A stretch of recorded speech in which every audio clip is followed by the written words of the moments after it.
Hello, we are Mysterious Case, a place where we recount real-life cases and crimes. Our videos are solely for educational and awareness purposes. They do not incite violence or discriminate against anyone. Wishing you a joyful day, and if this is your first time here, please consider subscribing to our channel. Thank you. Now, let's revisit the story of Eleanor Williams. Eleanor Williams, a young woman from the coastal town of Barrow-in-Furness in northern England, was once at the center of a shocking case that rocked public opinion. This small town, with a population of about 55,000, lies isolated along the Irish Sea coast, far from major cities like Manchester or Leeds. Barrow-in-Furness was a hub of the steel industry in the 19th century, but today, economic decline has left it subdued, carrying the weary air of a forgotten land. Still, the community here is tight-knit, living a simple, uneventful life. Eleanor, or Ellie as she was known, grew up in a relatively well-off family on Walney Island, where homes are worth twice as much as those on the mainland. She was the daughter of Alison Johnston, an active member of the Labour Party, and lived with her mother, stepfather, brother, and sister. The Williams family was described as loving and supportive, but Ellie displayed unusual behavior from a young age. At Walney High School, she frequently skipped classes, left lessons, or acted strangely, leaving her peers puzzled. Nevertheless, neighbors described Ellie as a friendly girl from a happy family. However, Ellie began drawing attention with her peculiar stories. From 2017, at the age of 16, she caused alarm for her family and the police by repeatedly disappearing from home. Within a single year, she was reported missing 32 times, often found intoxicated or in a dazed state in unexpected places. These disappearances not only distressed her mother, Alison, but also marked the beginning of a chain of events leading to one of the most controversial cases in the UK. Ellie's story is not just about a young woman who lost her way, but also about lies that shook an entire community. In 2017, at the age of 16, Eleanor Williams began drawing attention with serious allegations. In November 2017, Ellie went to the hospital with her mother, claiming she had been sexually assaulted by a man named Cameron Bibby at a party in Barrow-in-Furness. According to her account, Cameron had spiked her drink with vodka, dragged her into a bedroom, and attacked her. She further stated that she later received threatening messages from him on Snapchat with content like, "I drugged you, raped you, and left you." These accusations led to Cameron, aged 22, being immediately questioned by the police. However, Cameron vehemently denied the claims. He admitted Ellie had attended a party at his house but insisted she was already intoxicated, and he only contacted her sister to ensure she got home safely. Upon further investigation, the police found no evidence to substantiate Ellie's story. The Snapchat messages she provided showed inconsistencies, and ultimately, Ellie withdrew her accusation. Cameron was released, but he remained under investigation for an additional 6 months, leaving a lasting stain on his life. 2 years later, in March 2019, Ellie shocked others again by telling a co-worker that she had been drugged and assaulted by another man, Jordan Trengove, after a party. The co-worker promptly reported it to the police, but when questioned, Ellie refused to pursue the matter. The investigation revealed that Jordan and Ellie had been at the same party, but he had a clear alibi. The police had driven him home that night after an altercation with a taxi driver, and he was with another woman. Once again, Ellie's allegations could not be substantiated.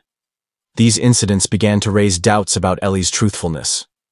She frequently went missing, sometimes found in a state of intoxication or having used drugs like cannabis and cocaine.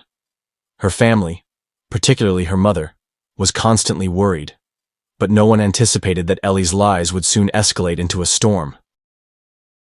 By 2019, Eleanor Williams, now 19, had moved out to live on her own in an apartment in Barrow-in-Furness, distancing herself from her family after numerous conflicts with her mother and stepfather.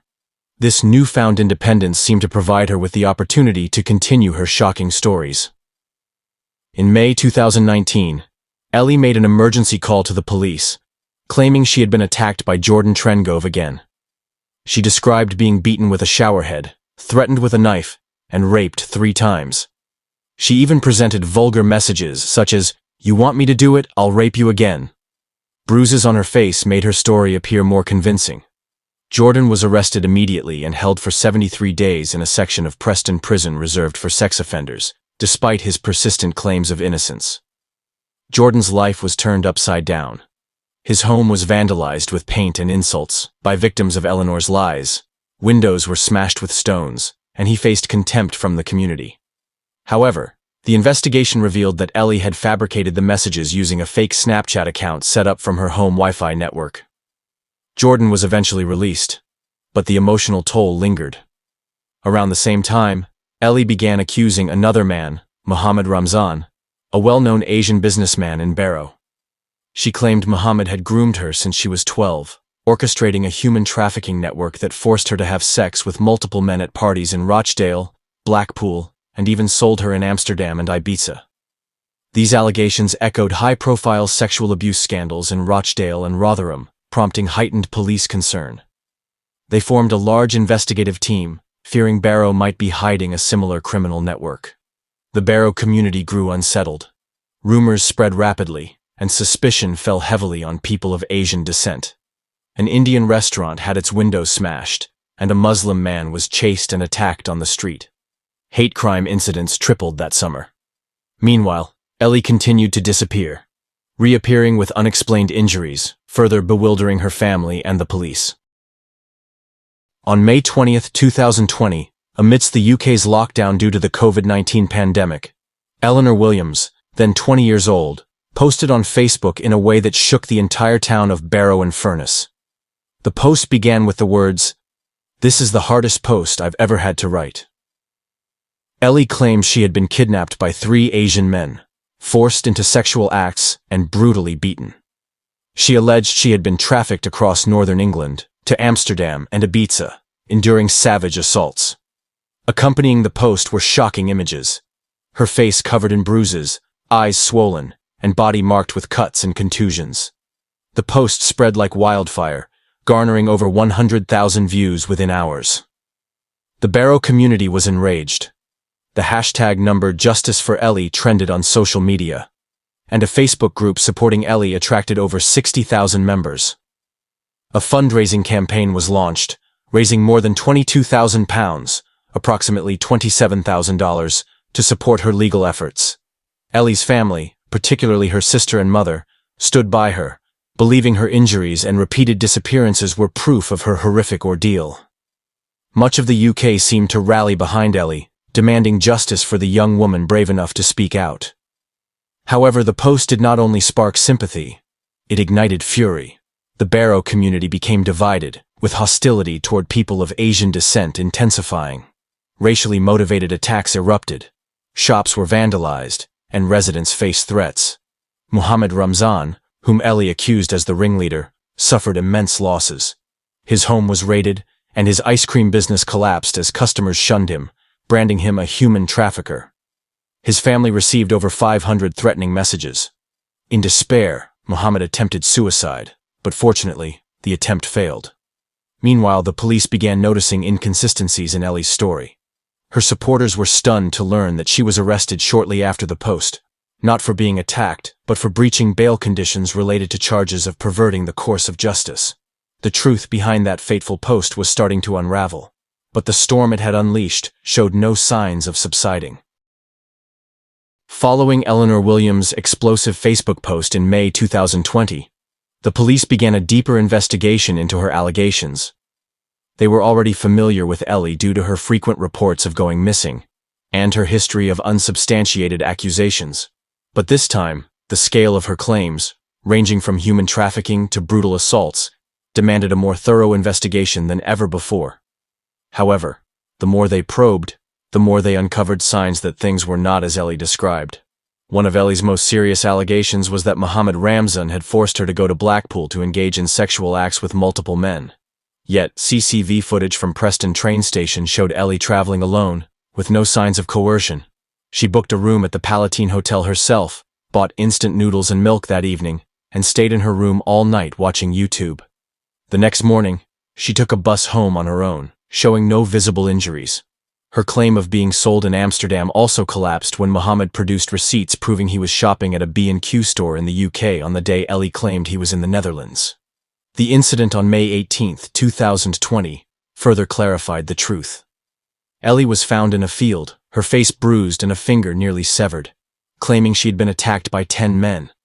But nearby, the police found a blood-stained hammer belonging to her, and CCTV from a Tesco supermarket showed Ellie purchasing that same hammer days earlier. A forensic doctor concluded that her injuries were all in locations she could have inflicted herself with her right hand, inconsistent with her story of a group assault. At the same time, the threatening messages Ellie provided showed irregularities. They were sent from fake Snapchat accounts, such as Trengy7, attributed to Jordan Trengove, or Solsa, linked to a non-existent trafficker, all created using Ellie's home Wi-Fi. She also impersonated friends, altering contact names to fabricate conversations that supported her narrative. These findings shifted the police's focus, no longer viewing Ellie as a victim, but as a suspect. Yet, a major question remained. Why would she fabricate such a horrific story? Eleanor Williams' lies not only caused chaos in Barrow-in-Furness, but also left deep scars on those she falsely accused. Jordan Trengove, one of her earliest victims, suffered immense harm after being accused of rape. Though released after 73 days in prison, he faced community ostracism. His home was vandalized, windows smashed, and insults like rapist followed him everywhere. Jordan fell into severe depression, attempted suicide, and was diagnosed with post-traumatic stress disorder. He had to leave Barrow to start over, but the painful memories continued to haunt him. Mohammed Ramzan, the Asian businessman Ellie accused of leading a trafficking ring, faced a similar fate. His ice cream business collapsed as customers turned away. His home was searched in the middle of the night, and his family received hundreds of threatening messages. Mohammed lived in fear, shunned by the community, and attempted suicide under the unbearable pressure. His wife and children were also affected, living in constant anxiety of potential attacks. Though innocent, it took him years to restore his reputation. Cameron Bibby, falsely accused by Ellie in 2017, was too afraid to leave his home, fearing judgment. He even avoided picking up his son from daycare due to concerns of retaliation. Oliver Gardner, a man who merely crossed paths with Ellie on the street, was dragged into the ordeal when she accused him of being part of a trafficking group. Oliver suffered a mental breakdown, was admitted to a psychiatric hospital after a suicide attempt, and struggled with PTSD. The consequences extended beyond those named. Barrow's Asian community became a target of a wave of hatred. Racially motivated attacks surged, from property vandalism to street assaults. A man named Sagid lost 95% of his shop's revenue, while Adele had to borrow money to keep his restaurant afloat. Ellie's lies not only destroyed individual lives, but also fractured an entire town, leaving lasting wounds in the hearts of many. As the police unraveled Eleanor Williams's lies, the intricate web of accusations she had constructed began to collapse. By mid-2020, the evidence against Ellie was undeniable. Beyond CCTV footage and phone data, the police discovered she used multiple devices to fabricate her stories. Ellie had 2 phones, one provided by a Barrow women's charity, which she used to send messages impersonating other victims, such as Nicole. She also wrote handwritten letters, pretending to be Mohammed Ramzan, apologizing for harming her, to bolster her false narrative. A striking detail was how Ellie manipulated people's emotions. She renamed friends in her contacts as fictional traffickers, taking screenshots of messages to use as evidence. She deliberately crafted fake messages with poor grammar and foreign-sounding names like Solsa, to create the impression they came from an Asian criminal group. However, forensic linguists such as Professor Lee Grant pointed out that all the messages shared Ellie's distinct writing style, proving she was their sole author. In July 2019, Ellie was arrested for perverting the course of justice, but was released on strict bail conditions. Yet she didn't stop. The May 2020 Facebook post was seen as a final attempt to prop up her story, even as suspicion mounted.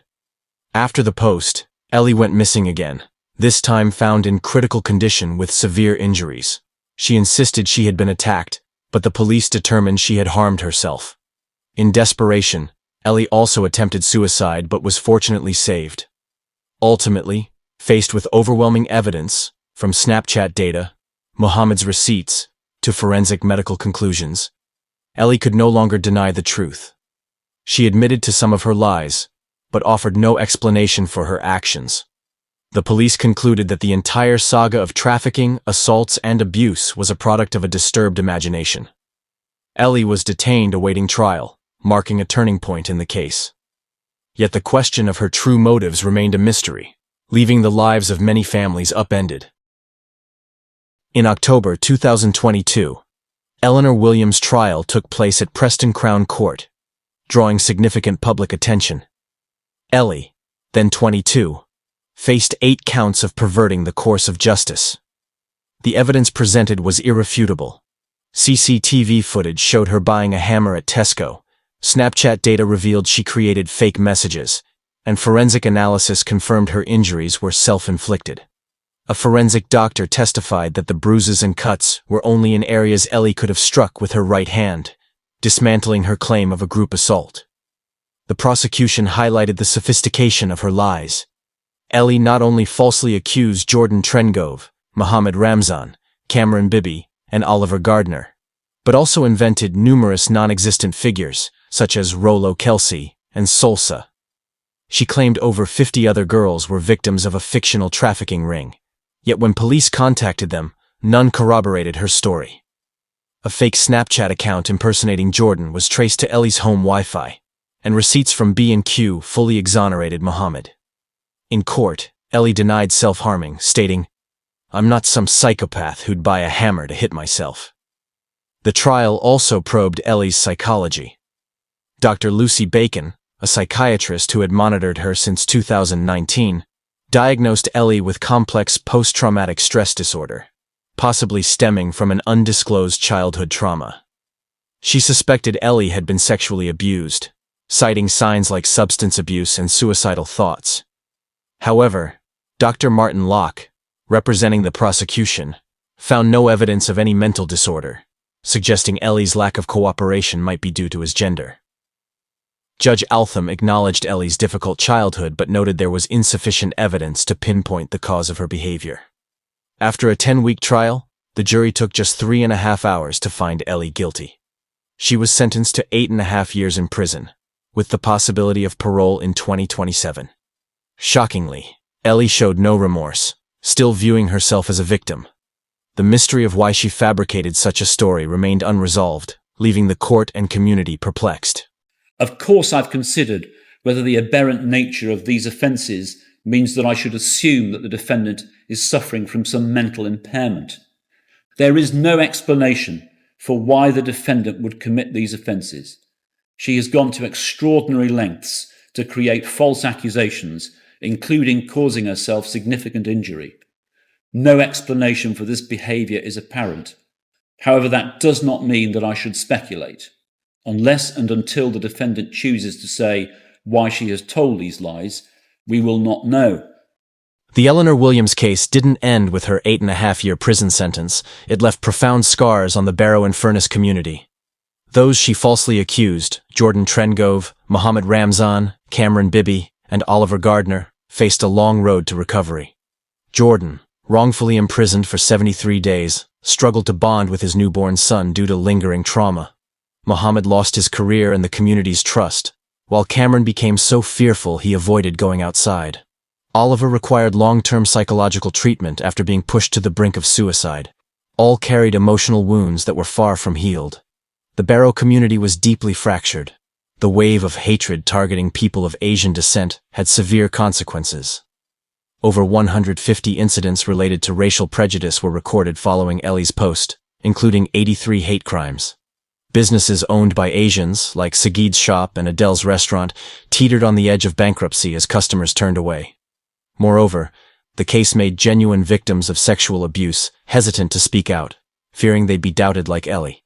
Maggie Oliver, a former detective who exposed the Rochdale scandal, expressed sorrow that Ellie's lies undermined trust in real victims. Ellie's family wasn't spared from the fallout. Her mother, Alison Johnston, was suspended from the Labour Party due to her association with the case. Although the £22,000 raised for Ellie was reportedly partly donated to charity, disputes over how the funds were used persisted. Notably, Ellie's family, particularly Alison, clung to the belief that their daughter was a victim of some undisclosed truth. They didn't fully accept the court's verdict, adding further complexity to the saga. A contentious aspect was Ellie's motive. Beyond the PTSD diagnosis, some suggested she had a pathological tendency to lie, having previously fabricated stories about giving birth or being in a coma. Theories posited that Ellie might have been influenced by films like Taken or craved attention. Yet no one could pinpoint what drove her to weave such a horrific web of deceit. The case closed, but questions about her psychology and the truth lingered, leaving a costly lesson about trust and the consequences of words. An unexpected twist in the Eleanor Williams case emerged when her diary referenced a man named Sarge, also known as Shahid Javed, one of 3 Amir brothers convicted in 2023 for child sexual abuse in Barrow in Leeds. Sarge, along with his brothers Shahid Alam and Shahid Janvier, received life sentences for 62 offenses, including rape and threats against multiple girls, some as young as 7, from 1996 to 2010.